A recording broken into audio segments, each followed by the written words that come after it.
The night Simon Barker first walked into the Rattlesnake Creek town dance, he sat down in the corner chair beside the hay bales and did not move for 3 hours, and every single person in Rattlesnake Creek, Texas, noticed. That was the autumn of 1878, and Simon was 24 years old, broad-shouldered and weathered in that particular way the Texas sun had of aging a man before his time. He had a jaw that looked carved from the same red limestone that jutted out of the hill country, and eyes the color of a creek after a hard rain, not quite brown, not quite green, something in between that shifted depending on the light.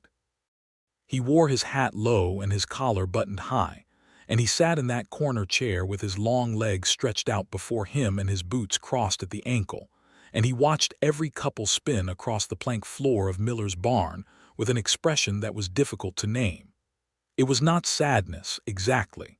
It was not longing, exactly.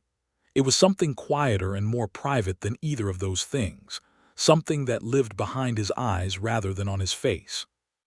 He had come to Rattlesnake Creek the previous spring with a small cattle herd and a letter of employment from one Hector Dunlap, who owned the D-Bar Ranch 6 miles east of town.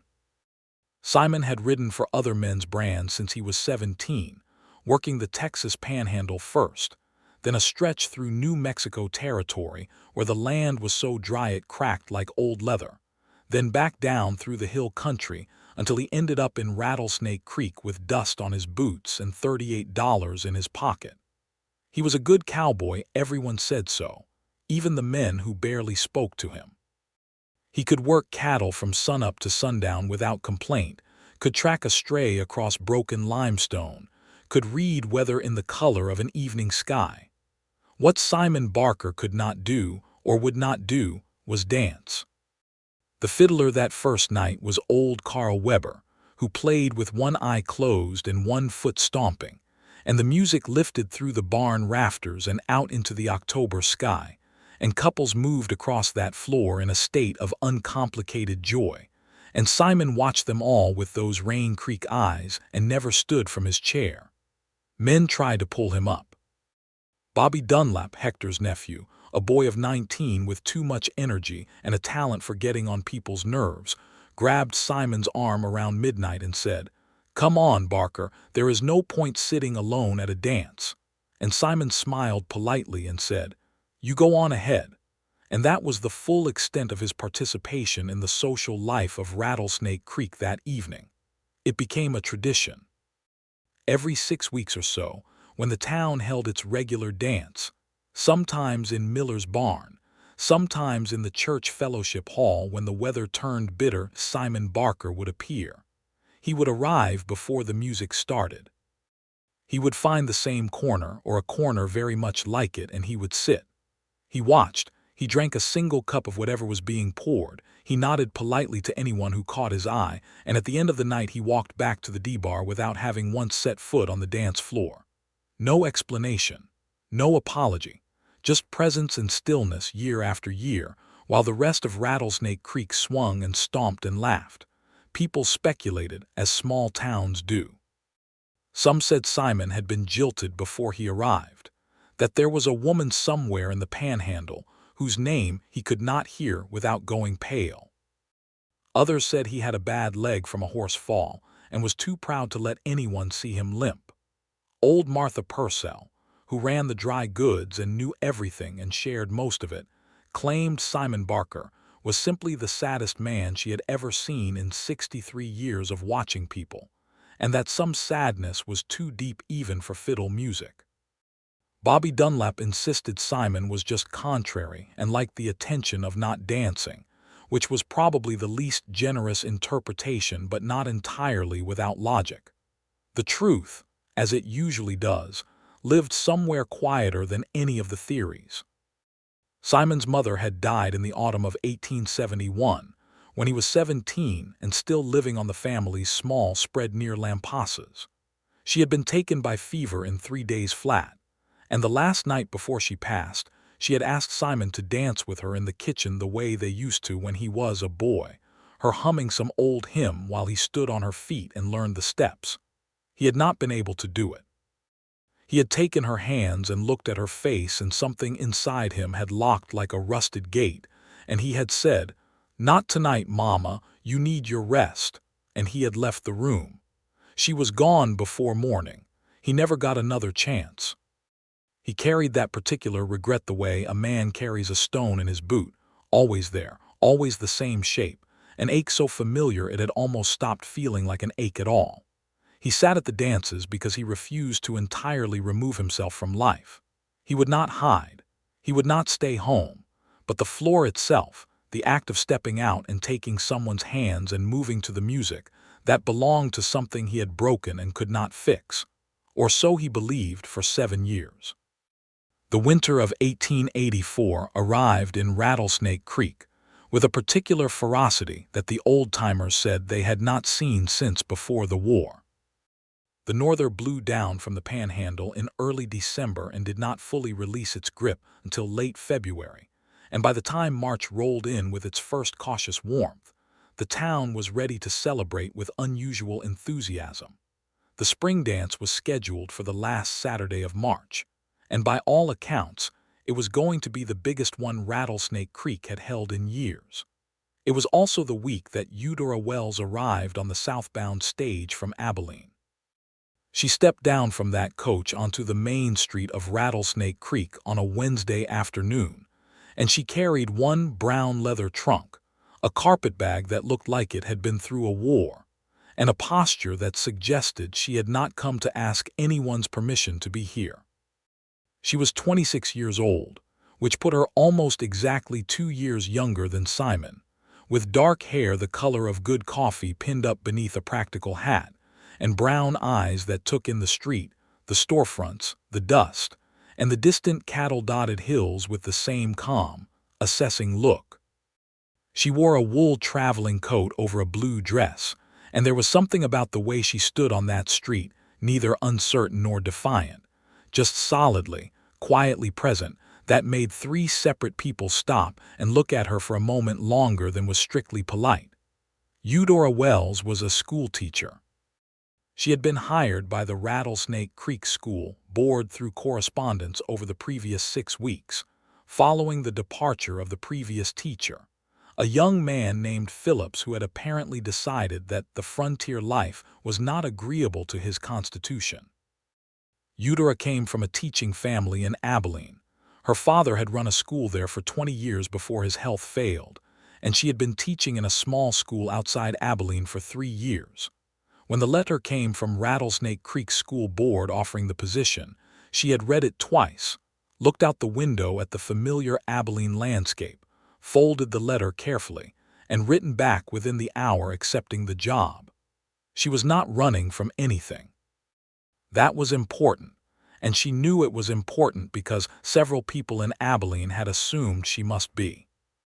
Women who moved to smaller, rougher towns were often assumed to be running from something, a failed romance, a family scandal, financial difficulty. Eudora was doing something far more straightforward and far less dramatic. She was moving towards something. She wanted her own classroom, her own work, her own life constructed according to her own understanding of what that life ought to look like. Rattlesnake Creek was offering her that chance, and she took it. Martha Purcell had arranged for Eudora to board with the Hendersons, a respectable family whose children were among her future students, and by Thursday morning Eudora had her carpetbag unpacked in the room above the Henderson kitchen and was walking the length of the main street learning the geography of her new home. The school was a one-room building at the north end of town, and she stood outside it with her hands on her hips for a solid 5 minutes, looking it up and down, already mentally reorganizing the furniture she could see through the window.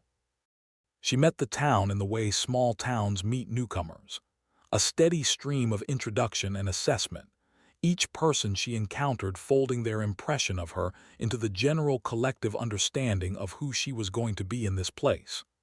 Doc Garrison, who was 60-something and had the gentle authority of a man who had seen everything, shook her hand on the street and said the town was lucky to have her.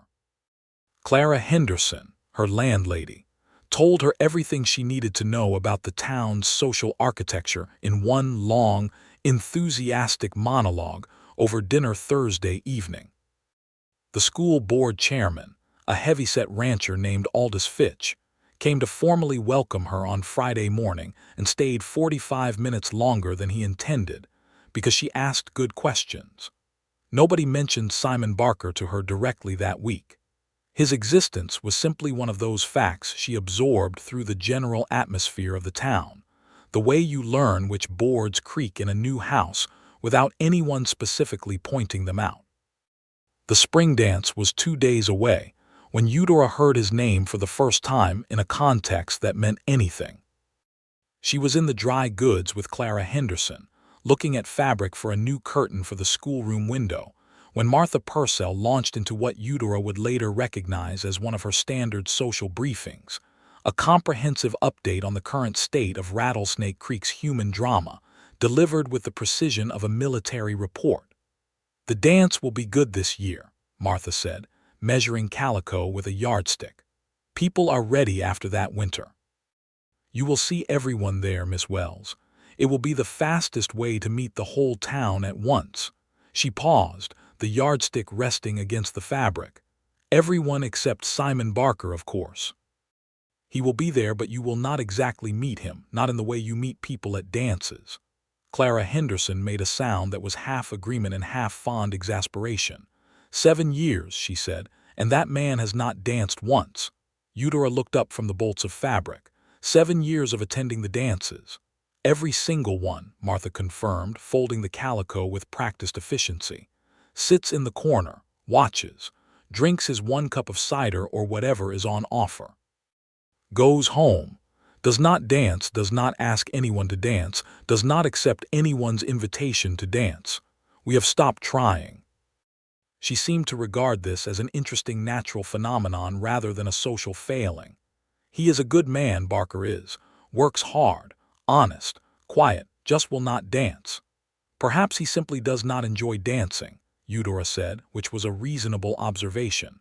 Martha gave her the look of a woman who has spent 63 years determining the difference between people who do not enjoy things and people who are carrying things. "It is not that," Martha said simply, and changed the subject. Eudora filed the information away without attaching much significance to it. She had come to Rattlesnake Creek to teach school, not to solve the social mysteries of its residents. She had her own work to think about.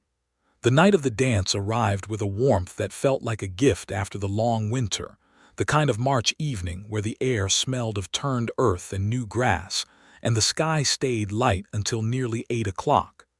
Miller's barn had been strung with lanterns from every rafter, and the plank floor had been swept so clean it almost shone. Carl Weber was there with his fiddle, and he had brought 2 additional musicians, a young man with a banjo and Reverend Hollies' oldest son with a guitar, and together the 3 of them could produce a sound that was felt in the chest as much as heard with the ears. Eudora arrived with Clara Henderson and her husband George just as the music was starting.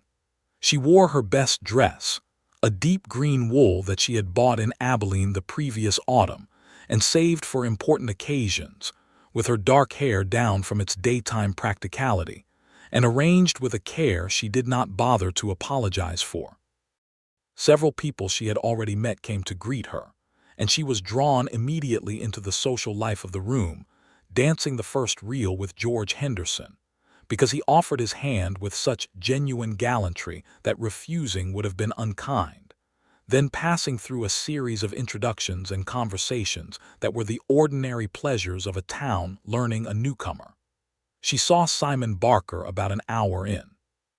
She noticed him the way you notice something that does not match the pattern of its surroundings, not because he was doing anything dramatic, but because in a room full of movement, he was entirely still. He sat in the far corner of the barn on a wooden chair, his hat on the chair beside him rather than on his head, which was unusual, as if he had made some concession to formality or to respect for the occasion. His hands rested loosely on his knees. He was watching the dancers with an expression that Eudora, from across a crowded barn, could not fully read but which tugged at something in her chest all the same. She did not approach him. She danced 3 more reels and had 2 long conversations about the school curriculum, and ate a piece of dried apple cake that Clara Henderson had brought, and she looked across the barn at Simon Barker maybe 4 or 5 more times, and each time he was exactly where she had left him, exactly as still.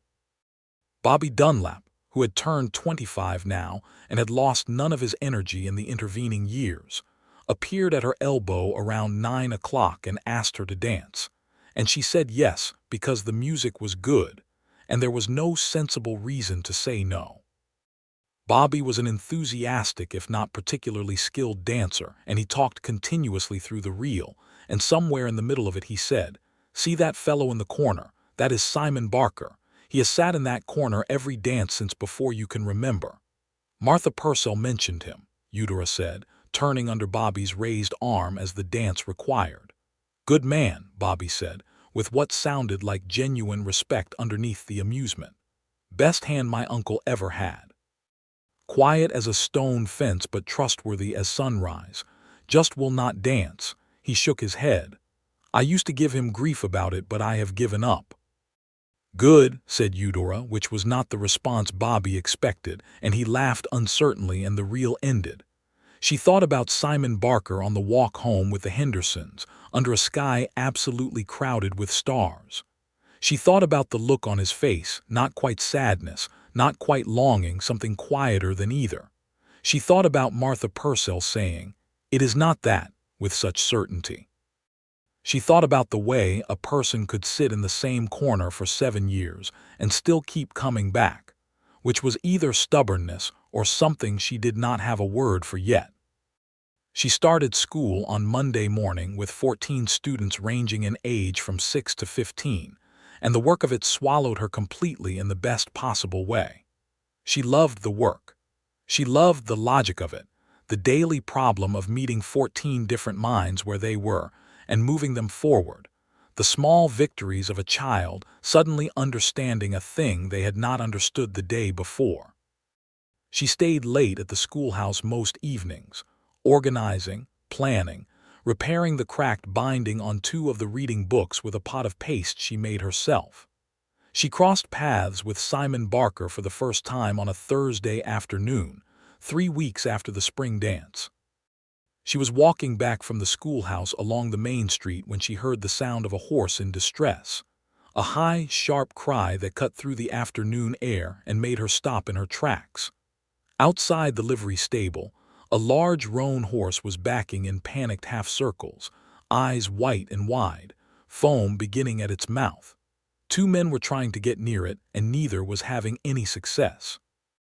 A third man, who had apparently been down the street and heard the same sound she had, was crossing toward the scene at a long, unhurried walk that nonetheless covered ground quickly. He was tall and wore a gray shirt with the sleeves rolled to the elbow, and he had those Rain Creek eyes that she recognized from across Miller's barn, and he moved toward the panicked horse the way a man moves toward something he understands. He did not approach fast. He did not shout or wave or try to grab the animal. He stopped about 10 feet away and stood still, and his stillness was the same stillness she had seen in the corner of the barn, that quality of a man who had made some internal decision to be exactly where he was and nowhere else. He started talking. Low, steady, not words she could make out from where she stood, just the sound of his voice, even and unhurried, and the horse's panicked circling gradually, not immediately but gradually began to slow. Simon took 1 step forward, stopped, spoke. The horse's ears shifted toward him. Another step, another stop. 5 minutes of this, patient and methodical, until the roan was standing still with its head dropped and Simon's hand was on its neck.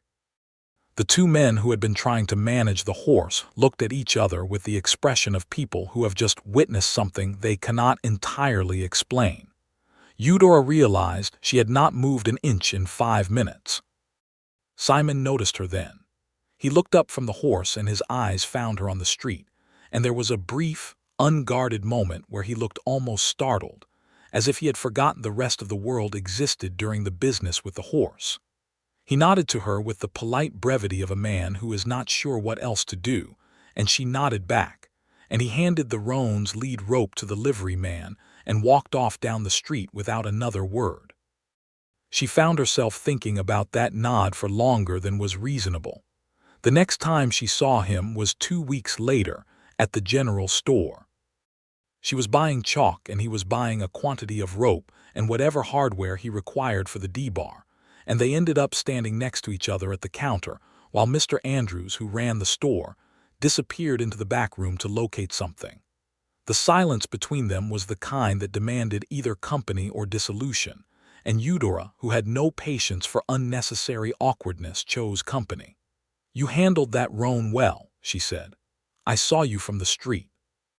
He looked at her and she noticed again the quality of his eyes, that shifting color. "It was just spooked," he said, "more afraid than dangerous." "Not everyone can tell the difference fast enough," she said. He considered that. "You are the new schoolteacher," he said. "Eudora Wells," she said, and offered her hand the way her father had taught her, straight and direct. "You are Simon Barker." He shook her hand, and his grip was careful and respectful, the grip of a man who knows his own strength. "I heard you were doing good work at the school." "Who told you that?" "Carl Weber's granddaughter comes home singing songs you have taught her," he said, and the corner of his mouth moved in a way that was not quite a smile but was the suggestion of one. Carl mentioned it.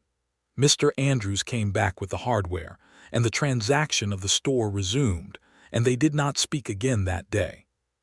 But when Eudora walked home, she felt something in the air of the afternoon that had not been there before, some slight alteration in the atmosphere of Rattlesnake Creek, like a window opened in a room that has been closed too long. The town dance in June was a livelier affair than the March dance had been, because June in the hill country was warm and sweet-smelling, and the cattle drives north had gone well for most of the local ranchers, and prosperity made people generous and energetic. Miller's barn was strung with even more lanterns than before, and someone had brought out a second fiddle player so that Carl Weber had company, and the music started at 7 and showed no signs of stopping before midnight. Eudora wore her green dress again and danced freely, because she genuinely enjoyed dancing and had since she was a girl, her father spinning her around the parlor of their Abilene house to whatever tune her mother could pick out on the upright piano. She danced with George Henderson and with Doc Garrison's young assistant, a cheerful man named Harper who danced badly but with tremendous commitment, and with Aldous Fitch's eldest son who was 17 and almost vibrating with nervous energy during their single reel together. And at some point in the evening, she was between dances and standing near the table where the refreshments were set, and she turned and found Simon Barker approximately 5 feet away, also getting a cup of cider, and they were the only 2 people at that particular end of the barn for a moment.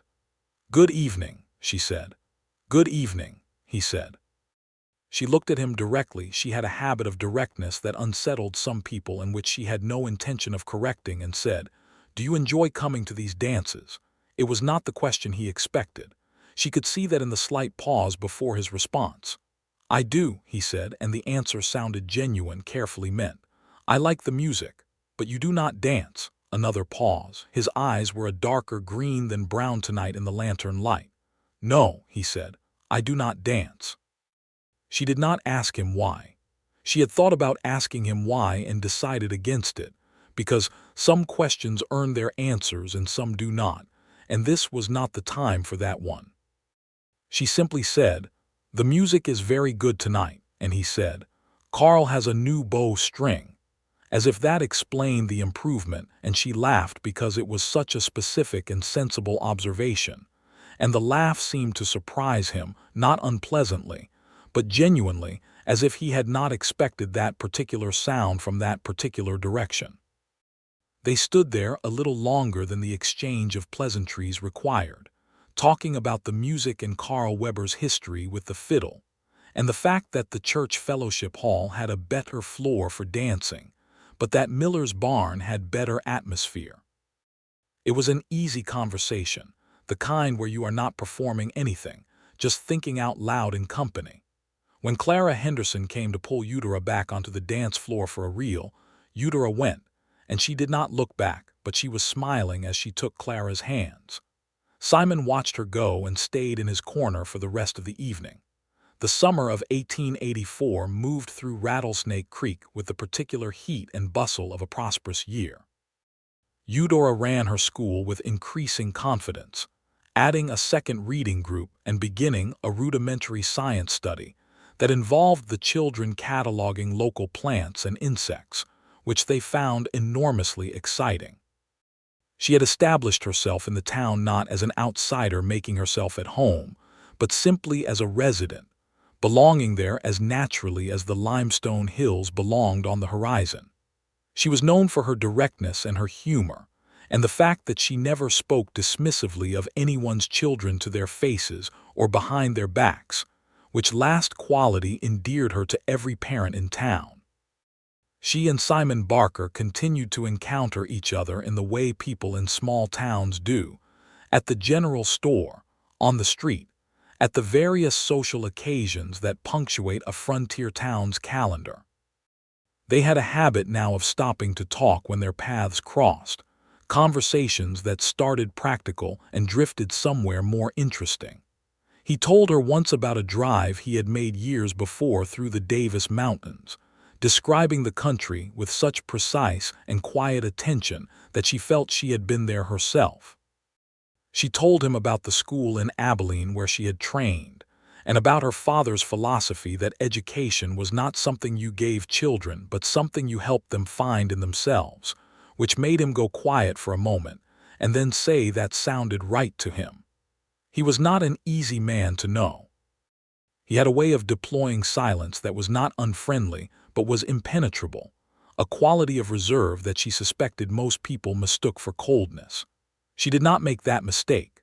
She had grown up with a father who talked most freely about the things that mattered to him least, and she recognized the same pattern in Simon's easy conversation about cattle and weather, and the mechanics of the world, careful silence about anything that touched the actual architecture of his life. She did not push. She had patience, which was one of the qualities that made her a good teacher, and she applied it here without deciding she was applying it.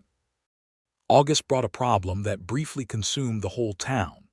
3 horses were stolen from the D-Bar overnight, and the tracks led east toward a stretch of rough country, where a small group of men had been seen periodically, drifters of the kind that accumulated along the frontiers of settlement like debris around a fence post. Hector Dunlap was furious and intended to ride after them himself, until Doc Garrison and 3 other men of sense talked him out of it. The county sheriff, a capable man named Tate who operated out of the county seat 30 miles north, was sent for. Simon went with Sheriff Tate and 2 other D-Bar hands when they rode out to recover the horses. They were gone 4 days. When they came back, the horses were with them, and Simon had a shallow cut along his jaw from what turned out to have been a brief but decisive confrontation at a dry gulch campfire 20 miles from town. The cut had been cleaned and was not serious. Simon mentioned it to nobody, and it would have gone unremarked entirely, except that Eudora saw him riding back in and saw the dried cut, and heard the story from Bobby Dunlap 6 minutes later with the breathless completeness that Bobby brought to all reportage. She was at the dry goods when Simon came in that afternoon for some supply or other, and she looked at the cut on his jaw and said, "That looks clean." He touched it self-consciously, which she found oddly endearing. Doc Garrison looked at it. "Good," she said, and then, because she had been thinking about it for 4 days and had decided the thinking had produced something worth saying, "I am glad you came back." The silence that followed was different from the usual quality of silence between them. He looked at her, and the Rain Creek eyes were doing that shifting thing, and he said, "I am glad to be back." And the words were simple, but the weight behind them was not simple at all. She went home that evening and sat at the small writing desk in her room above the Henderson kitchen and wrote a long letter to her father in Abilene, the first letter in months where she mentioned anything personal, anything other than school. She described Rattlesnake Creek with a warmth that had been growing in her all summer. She described the work and the students and the community. And at the end, almost as an afterthought, she wrote, "There is a man here who sits in the corner at every dance and does not dance. I think about him more than is strictly explained by idle curiosity." Her father, who was perceptive, wrote back within 2 weeks, "I should very much like to hear more about this man who does not dance." The September dance arrived, and it was the warmest September dance anyone could remember, the air still summer-soft at night, the first crickets beginning their business in the dark outside the barn. Eudora arrived with the Hendersons again and found the barn already crowded and Carl Weber already playing, and she danced the first 2 reels before she looked toward Simon's corner and found him there, hat on the chair beside him, hands loose on his knees, watching the floor. She danced. He watched. The evening moved the way evenings at dances move, with its own momentum and rhythm, people cycling through partners and conversations, and the table of food and back to the floor. Around 10 o'clock, Eudora found herself at the edge of the dance floor between songs, and she was aware that she was closer to Simon's corner than she usually got, close enough to see his face clearly in the lantern light. He was watching a young couple near the center of the floor, newcomers to town, married earlier that summer, dancing together with the unself-conscious joy of people who have not yet learned to be embarrassed by happiness. Something in Simon's face, watching them, broke open very slightly, the way a crack moves through dry earth. She walked over to him, not performing casualness, not approaching with any particular strategy, just walking over because she wanted to be closer to that particular expression on his face. She sat down in the empty chair beside him, the chair that was usually occupied only by his hat, and which he moved to his lap with a brief, startled courtesy when she settled into it. She did not say anything immediately. She looked at the same young couple he had been watching and then at the general swirl of the dance floor. "You come every time," she said. "Yes," he said. 7 years, she said. He looked at her. There was something careful in his face, as if he was deciding something. "Martha Purcell told you. Clara Henderson." Martha confirmed it. She turned to look at him directly. "I'm not asking why, I just want you to know that I noticed." He was quiet for a long moment. On the floor, the young couple swung through a turn and laughed at something only they could hear. "Most people have gotten past noticing," he said. "It has been a long time." "I notice things," Eudora said. "It is a professional habit." She let the small humor of that sit for a moment before she continued. "I also notice that you are the most attentive person in this barn. When you watch the dancing, you watch it the way I watch a student finally understanding a difficult idea, like you see something in it that matters." He did not answer immediately. She let the silence be because she was good at that. "My mother liked to dance," he said finally, and his voice was perfectly even, which told her that the evenness was effortful. "She taught me the steps when I was small." He stopped there. She waited and the music started again, a slow waltz that Carl Weber played with his eyes fully closed. "She died in 1871, Simon said. "I was 17. The last night she was well enough to be up, she asked me to dance with her in the kitchen, the way we used to. I did not do it." He looked at the dance floor, not at her. "I told myself she needed rest, but that was not the real reason." "What was the real reason?" Eudora asked, and her voice was as gentle as she could make it without being soft enough to signal that he should stop. "I was afraid," he said, "of how much it would hurt, of dancing with her when I think I knew already that she would be gone soon. If I did not dance with her, I could pretend we still had time." He paused. "We did not have time, and I never danced with her."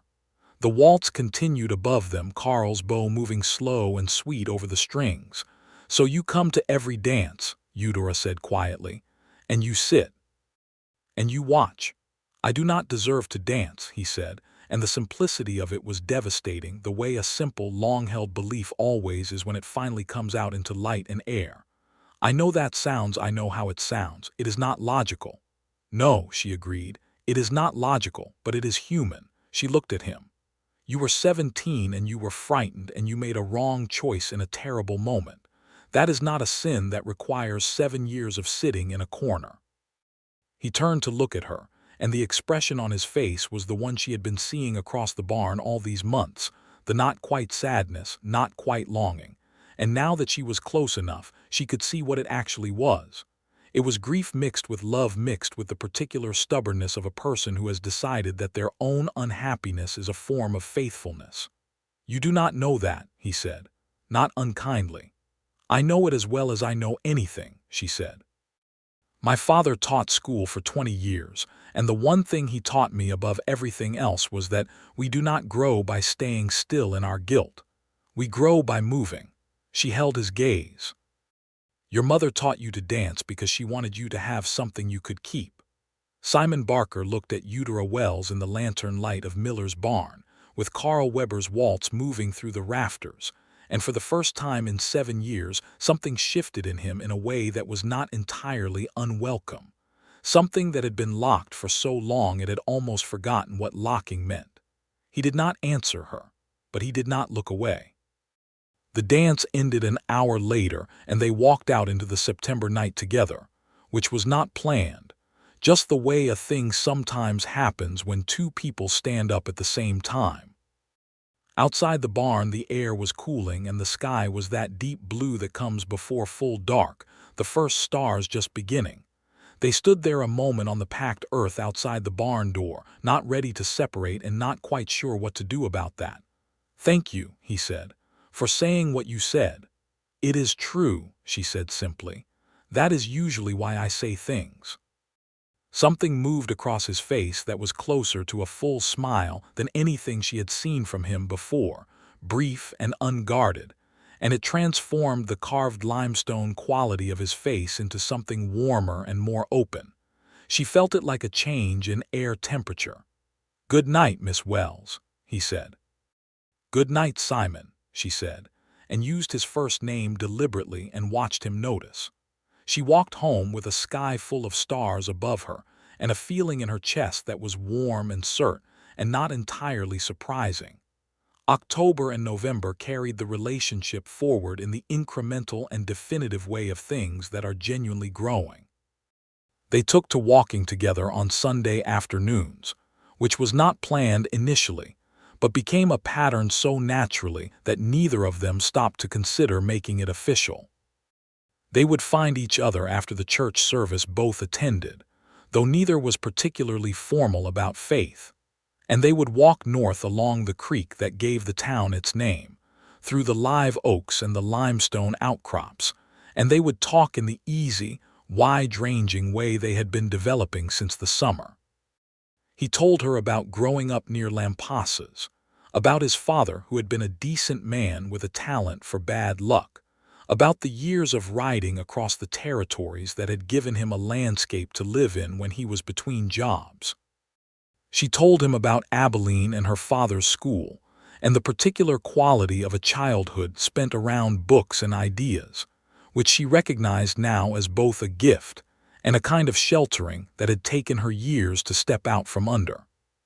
She told him about a failed courtship in Abilene, a man named Bernard who had been pleasant enough but who had wanted her to be smaller and more accommodating than she knew how to be, and who had married someone else, which she regarded as the best possible outcome for everyone involved. He listened without comment and then said, "He does not sound like someone who deserved your attention," and she looked at him sideways and said, "No, he did not," and they walked on.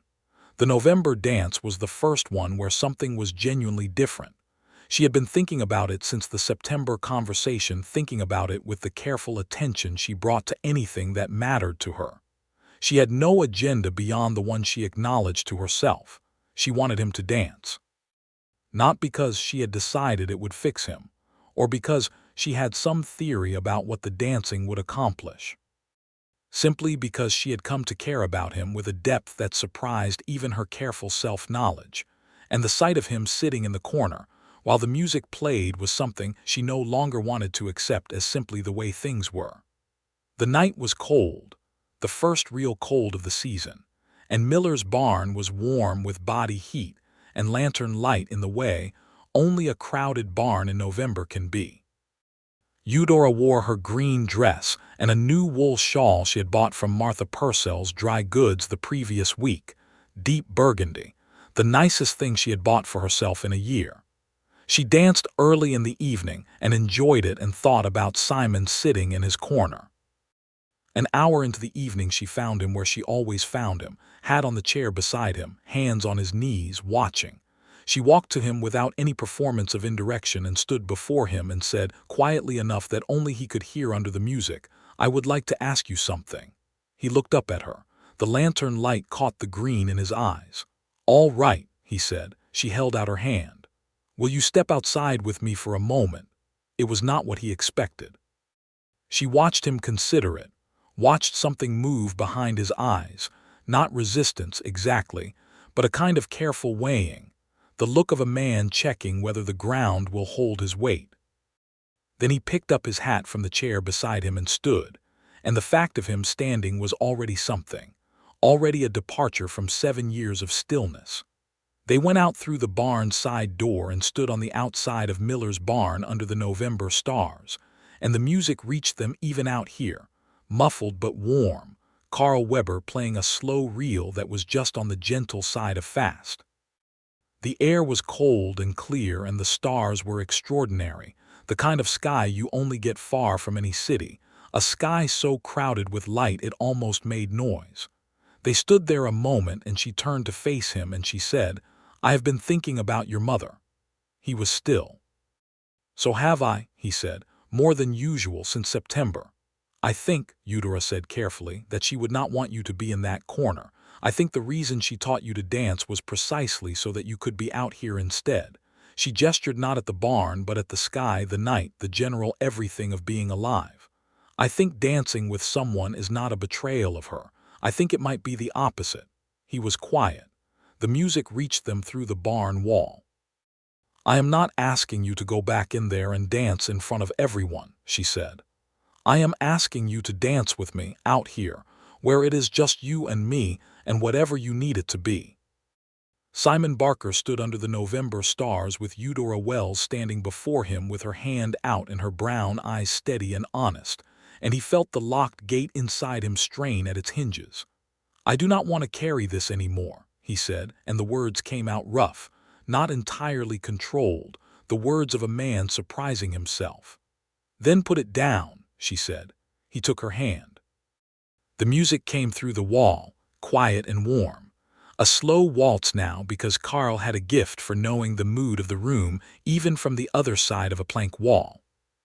Simon put his right hand at her waist and held her right hand with his left, and they were not inside the barn, not in front of anyone, just two people standing on cold, packed earth under a Texas sky that had never been more convincingly full of stars.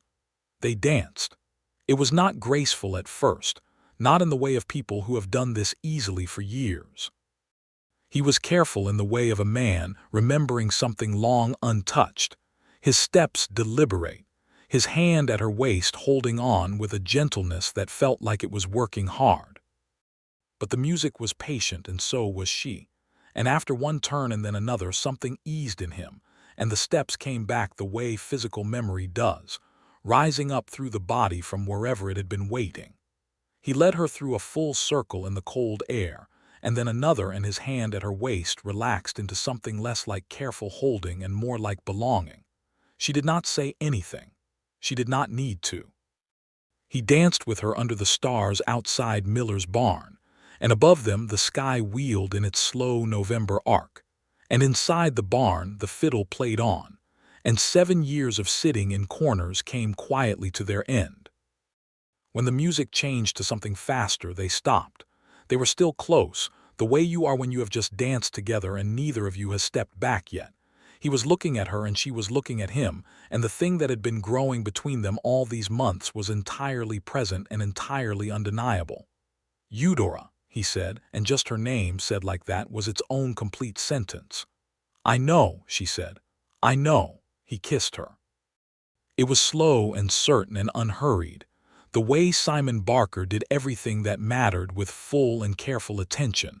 Nothing held back, nothing performed. She kissed him back with equal honesty, her hand coming up to the front of his coat, the cold air around them and the warm music behind them and the stars doing what stars do.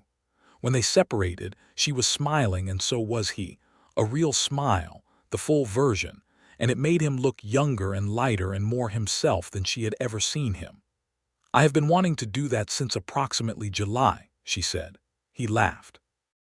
A real laugh, short and surprised and genuine, and the sound of it was so new and so good that she laughed too. And they stood there together in the cold November night laughing at each other and at themselves, and at the inexplicable, undeniable fact of this. "I should have walked over to you sooner," he said. "No," she said. "I should have, so I did." They went back inside the barn. They did not dance again that night. That was a step further than either of them needed to take on the same evening. But they sat together in the corner, both of them, and watched the music and talked.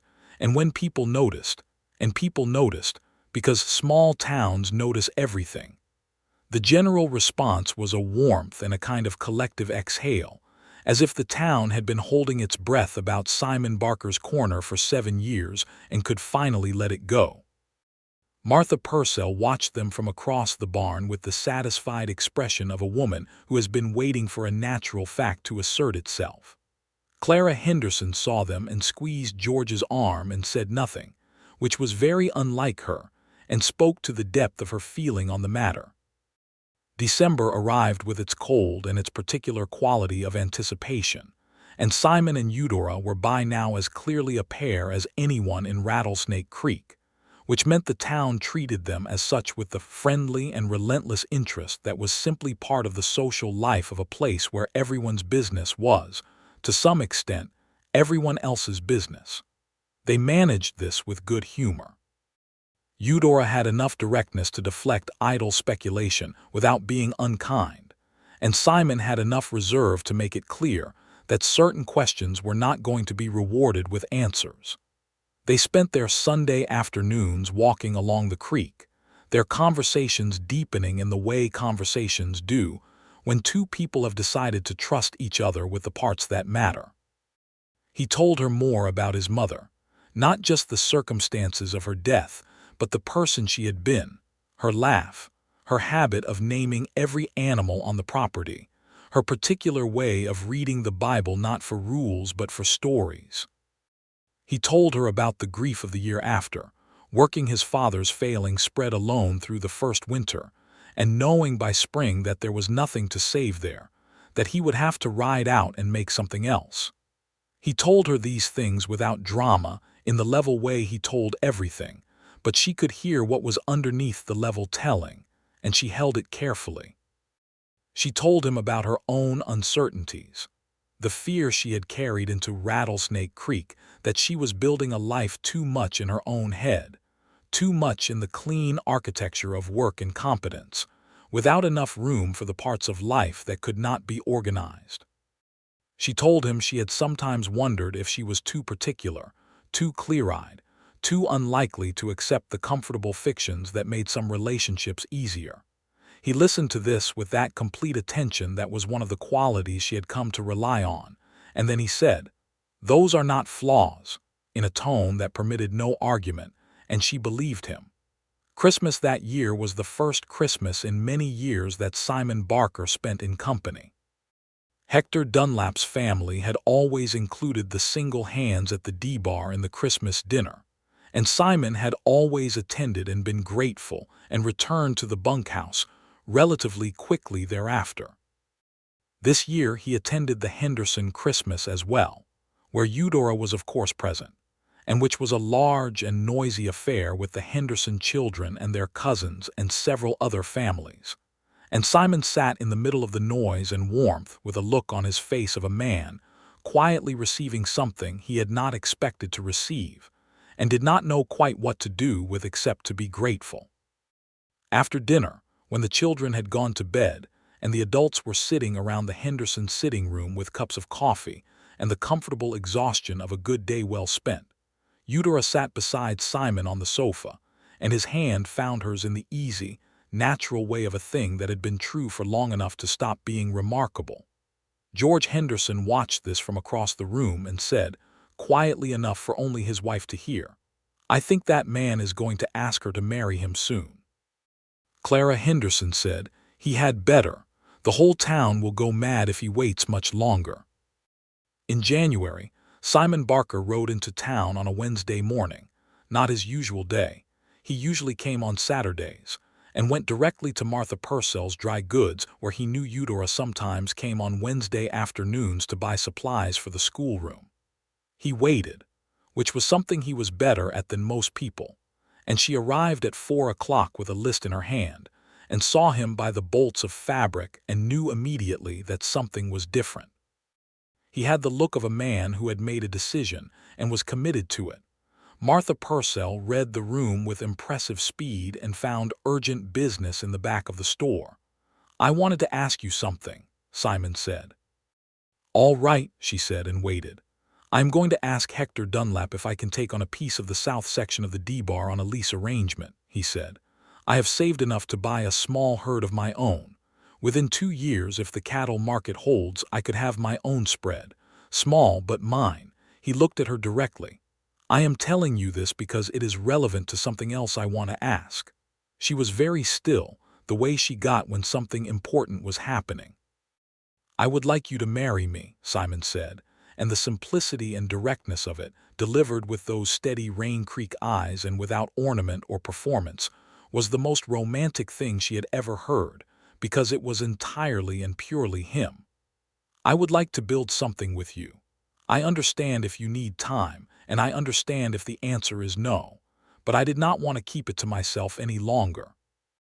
Eudora Wells looked at Simon Barker in Martha Purcell's dry goods on a January afternoon, with the light coming in cold and bright through the front window and the smell of fabric and dried herbs in the air, and she thought about the fact that she had come to Rattlesnake Creek to build something, and here it was. "Yes," she said. "The answer is yes." Martha Purcell, who had been making absolutely no effort to not listen from behind a shelf of canned goods, let out a sound that she would later describe as a cough, but which was clearly nothing of the sort. They were married in April of 1885 in the church on the north end of Rattlesnake Creek, on a morning so clear and blue it looked like an advertisement for Texas, with the whole town in attendance or nearly so. Eudora wore a cream-colored dress that Clara Henderson had helped her make through the winter months, with small pearl buttons that had come all the way from San Antonio in a package that made Eudora feel exorbitantly and unapologetically happy. Simon wore his good coat and a new shirt, and had made whatever concession to his hair that constituted his full formal presentation, and he stood at the front of the church with the expression of a man who is exactly where he intends to be. Hector Dunlap stood with him, which surprised some people who had expected Bobby Dunlap to be there. But Bobby was on a cattle drive that spring and Hector had stepped in without being asked, which told you something about the relationship between the taciturn rancher and his best hand that none of them had ever bothered to articulate, but that was clearly real. The ceremony was conducted by Reverend Hollies, who, unlike some reverends, understood the difference between solemnity and length, and kept the service to a dignified and moving 30 minutes. When it was over and they walked down the aisle together and out into the April sunshine, the town outside the church made the kind of noise that constitutes genuine collective joy, not polite applause but actual happiness, the sound of people who care about both parties and are satisfied with how the story has turned out. Martha Purcell wept, openly and without apology. Clara Henderson wept and pretended she was not. Doc Garrison shook Simon's hand with both of his and said, "You have made an excellent choice," and then turned to Eudora and said, "You have made an excellent choice," and the repetition was clearly intentional and sincere. The reception was held in Miller's barn because of course it was, and Carl Weber played from 3 in the afternoon until well past dark, and there was food contributed by essentially every household in Rattlesnake Creek, and the dancing was enthusiastic and long. Simon danced. He danced with Eudora first, a slow waltz in the center of Miller's barn, in front of the whole town, in the full lantern light, and it was nothing at all like the quiet private dancing under November stars, which had been about something breaking open and letting go. This was about something else entirely, about claiming, about presence, about saying with the body what had been said with words, and was now being said with everything. He held her close, and they moved together across the plank floor, and the fiddle played, and the whole of Rattlesnake Creek watched with the satisfied attention of an audience that has followed a long story to its proper conclusion. She looked up at him while they danced, and he looked down at her, and between them was the particular private language of two people who have found the person they were meant to be with, a language that does not need translation. "Your mother would have been happy today," she said quietly, just for him. He held her a little closer. "Yes," he said, "she would have." They danced through 3 songs before they opened the floor to everyone else, and then the general festivities of a Rattlesnake Creek celebration took over, and the dancing and the eating and the visiting continued until the stars were high, and the children had long since fallen asleep in piles on the hay bales at the edges of the barn. The South Section lease arrangement with Hector Dunlap was formalized that spring, and Simon threw himself into the building of what would be his own property with the concentrated energy of a man who has decided what he wants and is prepared to work for it. The land was rough and required clearing in places, and there was fence to run, and a water source to develop, and a modest house to be built. And he did most of it himself over the summer and fall of 1885 with help from the DeBar hands on their off days, and from several townsmen who came out on 2 separate Saturdays to raise the house frame with the communal efficiency that the frontier had made into its own art form.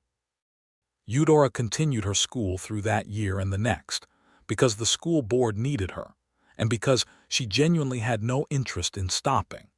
She rode out to the new property on the South Section on weekends, helping Simon with everything from deciding where the kitchen garden should go to painting the interior walls of the house, the particular shade of cream that she had always imagined a kitchen wall should be. She had opinions about every aspect of the house and shared them clearly, and Simon received them with the combination of genuine consideration and occasional respectful disagreement that was the architecture of their conversations generally. By the autumn of 1885, the house was habitable, and by December it was home. They moved their things in on a cold Saturday, and that night they sat beside the stove they had carried out from town on a borrowed wagon and listened to the wind in the live oaks outside the window, and Eudora said, "This is the place I want to grow old," and Simon said, "It is," as if confirming a natural fact. She wrote her father a long letter that winter that he kept on his desk for the rest of his life. The following year, in the autumn of 1886, their son was born. They named him James, after Simon's father, which was a reconciliation of sorts, a reaching back through the complicated history of that small Lampasas spread and finding something worth carrying forward. James arrived in October, a healthy and indignant infant who had his father's coloring, and within about 3 weeks, what Eudora was fairly certain was also his father's quality of contained stubbornness. He was the loudest, quiet person she had ever met, which she told Simon made perfect sense. Simon held his son on the first evening with a care so concentrated, it was almost painful to observe. He sat in the chair they had brought from the Henderson house. Clara had given it to them when they moved, a wide-backed rocker that she claimed she never sat in but that had occupied the place of honor in her sitting room for 12 years, and he held James with both hands and looked at him with the Rain Creek eyes for a long time without speaking. "Hello," he said finally to his son, very quietly, the way he spoke to spooked horses, low and even and full of presence. "I have been waiting to meet you." Eudora, watching from the bed, felt something in her chest that had no name but that was composed of love and gratitude, and the profound, simple satisfaction of a life built correctly. Doc Garrison declared James the sturdiest infant he had delivered in at least 5 years, which was either true or a kindness, and either way was appreciated. Martha Purcell arrived the next day with enough food to last a month, and the expression of a woman who has been waiting to meet this particular child.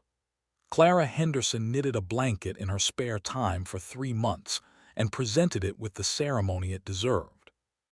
James grew through that first winter with the determination of something that intends to be significant. He was crawling by the following spring and walking determinedly, if not gracefully, by October of 1887, which meant that the house on the south section required a new era of vigilance on the part of both his parents. He was deeply interested in the horses, which Simon regarded as appropriate and Eudora regarded as slightly terrifying, and he was not afraid of anything, which was both admirable and inconvenient. Simon took his son to the barn in the mornings when the weather permitted, explaining the work as he did it in the low, patient voice that was simply how he communicated with animals and small people. And James listened with an attention that Eudora recognized from the front of her classroom as the attention of someone actually absorbing information, rather than simply being present for it. In the spring of 1888, Hector Dunlap offered Simon the opportunity to purchase the south section outright, rather than continuing to lease it. Dunlap was getting older and had begun the process of organizing his affairs, and he had decided that Simon Barker owning a piece of the land where he had worked for a decade was the kind of outcome that the land itself deserved. The price was fair and reflected the relationship between the two men rather than purely the market, and Simon went home and sat at the kitchen table with Eudora and their account book, and they looked at the numbers together, and she said, "We can do this," and he said, "Yes," and the next day he shook Hector Dunlap's hand on the deal. The Barker Ranch, the name came naturally, without discussion. It was simply what the place was called, was formally and fully theirs by the summer of 1888. Simon rode the fence line of his own land on a July morning, and Eudora watched him go from the kitchen window, and the sight of him on his horse moving through the golden summer light over his own ground was something she put away in the collection of images that would sustain her for the rest of her life. She also went back to the school for the fall term of 1888, which surprised some people who expected that a mother with a 2-year-old and a ranch to manage would consider her school days done. The school board, to their considerable credit, did not suggest she should stop. They offered to arrange for a morning assistant, a local girl of 16 who was bright and reliable, to help with the younger children in the hours when James could not be brought to the schoolhouse, and Eudora accepted this arrangement with gratitude and made it work with her characteristic thoroughness. Her students that fall included the children of families who had arrived in Rattlesnake Creek after her own arrival, which meant she had been here long enough to be part of what new arrivals found when they came. That was a strange and good feeling, the feeling of having become part of the texture of a place. James, who was with her at the schoolroom on the days when the morning arrangement fell through, was deeply interested in everything the older students were doing and understood more of it than a 2-year-old had any right to, which Eudora noticed with the professional eye of someone who knew what to look for. She made a private note that when the time came, James Barker would be the most challenging student she had ever taught, and she was unreasonably pleased by this.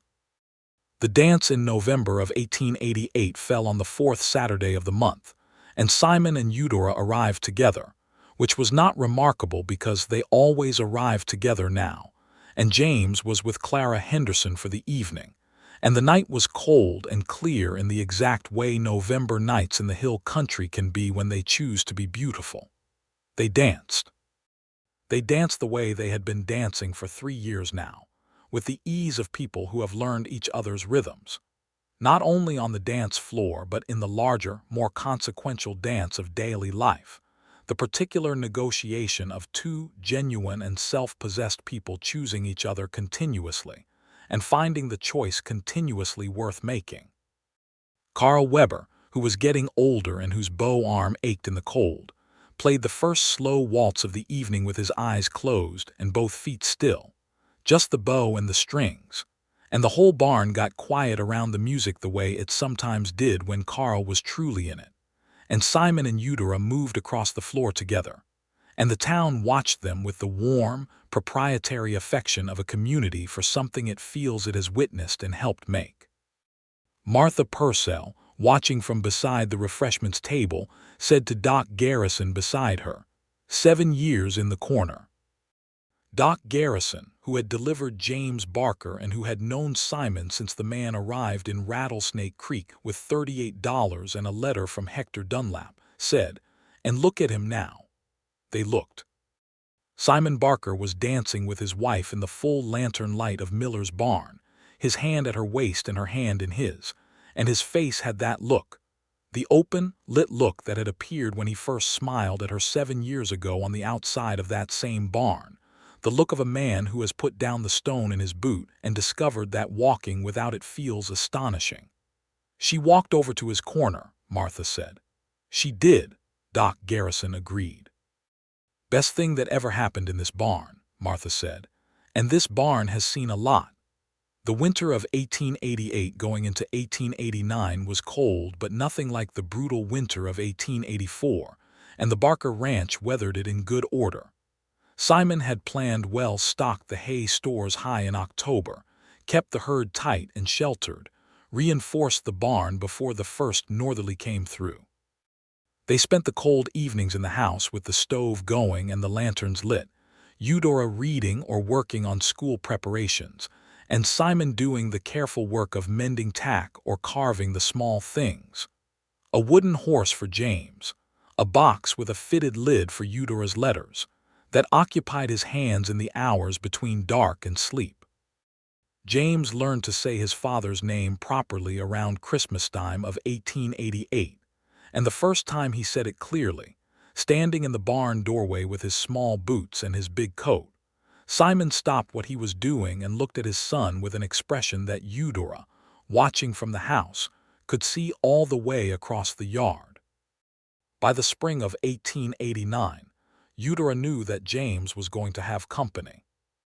She told Simon on a Sunday afternoon by the creek, where the wild plum was beginning to flower, and the water was running clear and cold over the limestone shelf, and the way he heard the news, the stillness of him first, and then the way his hand found hers, and held on with a care that had nothing to do with strength and everything to do with feeling, was something she did not try to describe to anyone, because some things were not for other people. The second child was born in October of 1889, a daughter this time, and they named her Clara, after the woman who had given them the rocking chair and made James's blanket, and fed them their first Christmas and been simply, consistently, entirely generous in the way some people are, for whom generosity is not an effort but a quality. Clara Henderson wept when she heard the name, and then laughed at herself for weeping, and came out to the Barker Ranch the next day with enough food to last 2 months, and held the infant Clara with the reverence of a woman who loves children and has always wanted more of her own. Clara Barker arrived in the world with a volume and an immediacy that suggested she had no intention of sitting in anyone's corner, which her father noted with a smile. She had her mother's dark hair and her father's eyes, and an opinion about everything from the first week, which was very much as expected. James received his sister with the cautious and slightly suspicious interest of a 3-year-old confronting a new variable in his world, and within a month had decided that the new variable was acceptable, that the baby was his, and that his role in her life was supervisory. He appointed himself to this role without consultation, and enforced it with the particular conviction of a firstborn child who has thought this through. Simon watched his children with the daily quiet wonder of a man who had not expected to have this, not because he had not wanted it, but because he had spent so long sitting in a corner of his own interior life that the full width of what was possible had been, for a long time, out of sight. Now it was entirely in sight. The ranch in the morning light. The sound of his wife moving through the kitchen, the smell of coffee, her voice calling something to him from across the yard. James running toward the barn with his father's stride already evident in those small legs. Clara, growing daily into her own considerable personality, lifting her arms to be carried with an imperious certainty that she would be. This was the life. This was the whole life, built piece by piece from a corner chair in Miller's barn, and a November night under the stars, and a woman who had walked over without agenda and held out her hand. The years moved forward with the particular grace of years that are well used. The Barker Ranch grew steadily, not into an empire, nothing so grand as that, but into a solid and respected operation, the kind of place people in the county knew about because the cattle were well managed, and the land was treated right, and Simon Barker's word in any dealing was exactly what it appeared to be. He had a reputation for fairness and for silence, and in the hill country of Texas, those were not separate qualities.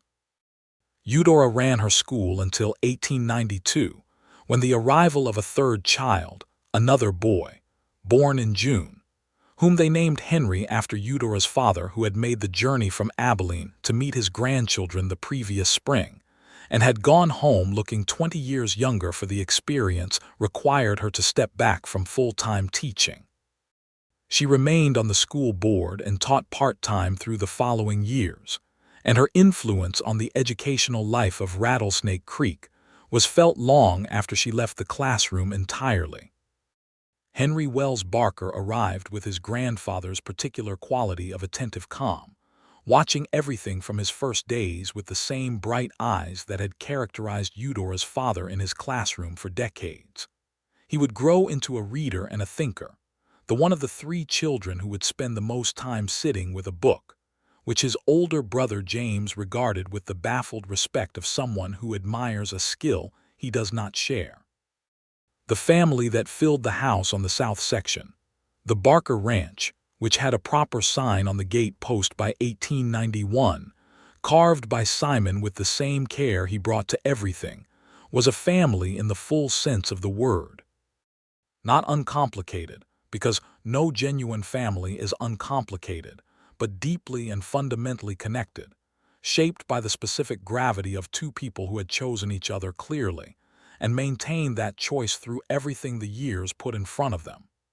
In the spring of 1893, Carl Weber died peacefully in his sleep at the age of 78, with his fiddle in its case on the table beside his bed where he always kept it.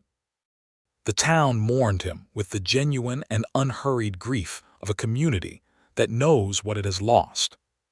His funeral was attended by everyone, and someone suggested that instead of the usual solemnity, the music Carl himself would have wanted was the kind he had played his whole life, and so after the service there was music. His granddaughter played his fiddle, badly at first, and then with a steadiness that surprised her, and people danced in the churchyard in April sunshine, and it was the right and proper way to say goodbye to Carl Weber. Simon danced at Carl Weber's funeral. He danced with Eudora, and then with his daughter Clara, who was 3½ and treated the occasion of being lifted into her father's arms and spun in a slow circle as exactly the honor it was. He danced with Martha Purcell, who at 70-odd was not moving the way she once had, but who straightened up in his arms with the dignity of a woman who has been waiting a long time for this particular dance partner to present himself. She patted his hand when the song ended and said, "Good boy," and he nodded without a word, which she accepted as the complete and sufficient response it was. Life on the frontier in the 1890s was changing, as everyone could feel it changing. The cattle drives that had made the hill country's economy were giving way to new patterns, the railroads coming closer, the range fencing that transformed the open land into organized operations, the slow contraction of the wild space that had given the frontier its particular quality of both freedom and danger. Rattlesnake Creek grew steadily through those years, adding a proper hotel and a second general store, and by 1895, a small newspaper run by a young man from Austin who had opinions about everything and the energy to express them twice weekly in print.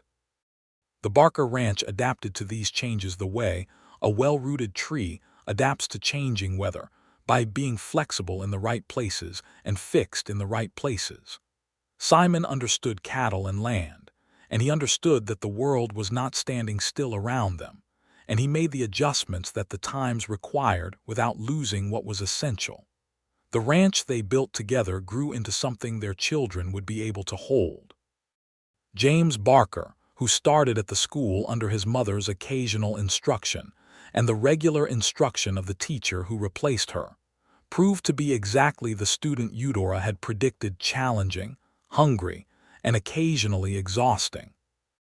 He had his father's spatial intelligence and his mother's verbal confidence, and he was deeply interested in every mechanical system he encountered, which in the 1890s meant the increasing number of things with moving parts that were appearing in the county. He was the kind of boy who would go into a barn to do one thing, and emerge 2 hours later having fixed 3 other things nobody had asked him about.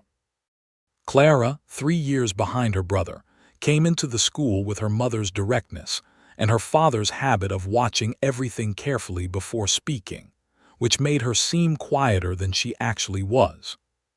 She had an affinity for numbers that delighted Eudora and impressed every teacher who worked with her, and a social confidence that meant she was, by the time she was 10, effectively running the social life of her peer group in the school, without anyone having given her that authority or anyone being particularly able to revoke it. Henry, the youngest and the reader, moved through his early years in the particular way of thoughtful people, deeply internal and surprisingly perceptive about other people's emotional states, the child who would notice when you were sad before you had acknowledged it to yourself. He was his grandfather's namesake in the most complete sense, and when Eudora's father died peacefully in Abilene in the autumn of 1896, it was Henry who, at 7 years old, came and sat beside his mother without being asked, and held her hand for the entire evening, not speaking, just present. Simon, who had his own relationship with grief, and with the particular way love does not end but changes shape when the person you love is gone, sat on Eudora's other side that same evening, and the 3 of them were together in the quiet of the kitchen with the stove going and the night outside the window, and it was enough. By the turn of the 20th century, Rattlesnake Creek had become the kind of established town that younger towns in the still wild territories looked at and thought of as settled, which was both accurate and slightly funny given that the people who lived there remembered when it had been considerably less so.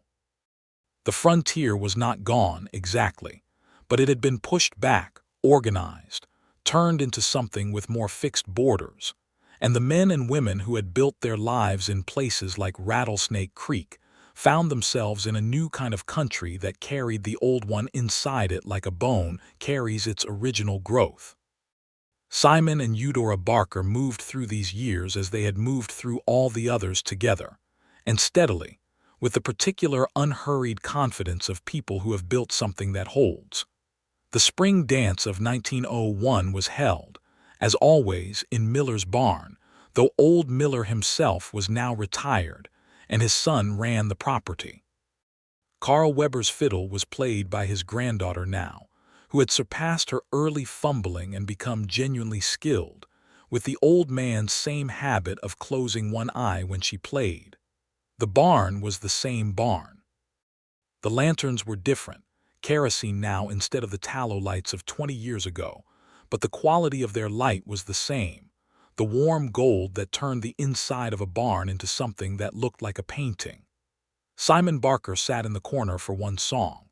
He did it every year once at the beginning, and everyone in the town understood what it meant, this brief return to the corner chair that had been his address in this barn for 7 years. He sat there for the duration of one song, with his hat on the chair beside him and his hands on his knees and his Rain Creek eyes watching the dance floor. And in those few minutes, he was 24 again, and the world was as it had been before all of it before her, and he was paying some private debt or keeping some private appointment. And then the song ended and he stood up and went to find his wife. Eudora was always exactly where she was supposed to be, in the middle of things, talking to someone, or dancing with one of their children, or standing near the refreshments with Clara Henderson, who was getting on in years but never missed a dance. Simon would find her and she would turn when she heard him coming the way she always turned when she heard him, and he would offer his hand, and she would take it, and they would dance. In the full light of Miller's barn, with the whole town around them and 3 children who had their various qualities in rotation on the dance floor, and the fiddle playing something that Carl Weber might have chosen on a spring night when the air was warm, and the stars were just beginning to show through the barn door left open for the weather, Simon Barker danced with Eudora Wells as he would dance with her for the rest of his considerable life, with full attention, with nothing held back. With the specific gratitude of a man who knows exactly what he nearly missed, and what it cost to get here, and what it is worth. It was worth everything. The corner chair sat empty behind them, its purpose served, its long tenure ended, the particular and stubborn grief that had occupied it finally, fully released into the warm spring air of a Texas night that had never been more persuasively beautiful. Martha Purcell, who was 83 and still behind the counter at the dry goods 3 mornings a week and still at every single dance, watched them from her usual vantage point, and felt the satisfaction she had been carrying since a November evening 17 years past when she had watched 2 people walk out of a barn door together and known, with the certainty of 63 years of watching people, that something had begun that was going to be good. She had been right. She generally was. The fiddle played on into the Texas night, into the spring air that smelled of new grass and turned earth, and the particular sweetness of a frontier hill country that was old enough now to know what it was, and the lanterns burned warm, and the people of Rattlesnake Creek danced, and in the corner the empty chair held nothing at all.